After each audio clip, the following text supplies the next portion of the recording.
अरे, सिला ने रेयान की नई लाल साइकिल क्यों छीन ली? और अर्शीन इतनी जोर से क्यों रो रही है? देखें आगे क्या होता है। एक रोशन और खुशगवार सुबह थी। घर के बाहर छोटे से मैदान में हल्की हल्की हवा चल रही थी। परिंदे चहचहा रहे थे और मोहल्ले के बच्चे खेलने के लिए आहिस्ता आहिस्ता मैदान में जमा हो रहे थे। आज रियान अपनी नई चमकती हुई लाल रेसिंग साइकिल लेकर आया था और सब बच्चे उसे हैरत से देख रहे थे।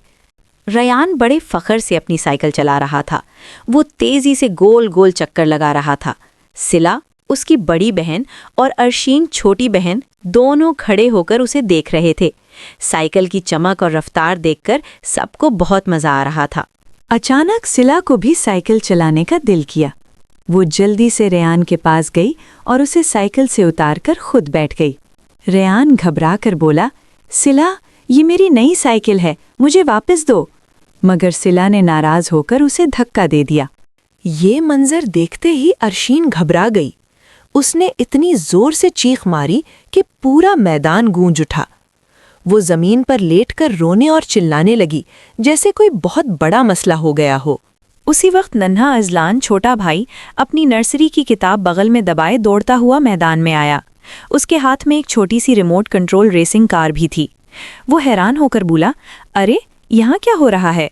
अजलान ने फौरन रिमोट दबाया और अपनी रेसिंग कार को तेजी से सिला के पैरों के करीब घुमाने लगा। कार की तेज रफ्तार और रंग बरंगी रोशनियों को देखकर सिला चौंक गई। अर्शीन की चीख भी आहिस्ता आहिस्ता रुक गई।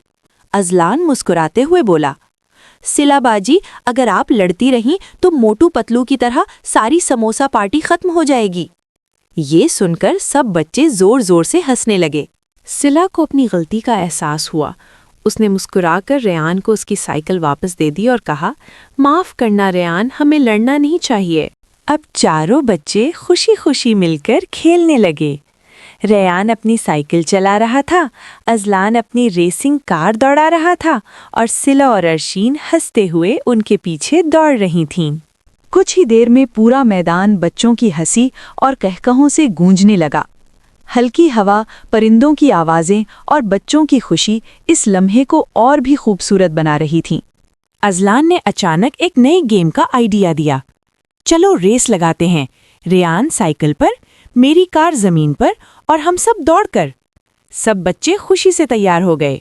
उस दिन सब बच्चों ने एक अहम बात सीखी। लड़ाई झगड़े से खेल खराब हो जाता है, लेकिन दोस्ती और मिलजुल कर खेलने से खुशी कई गुना बढ़ जाती है।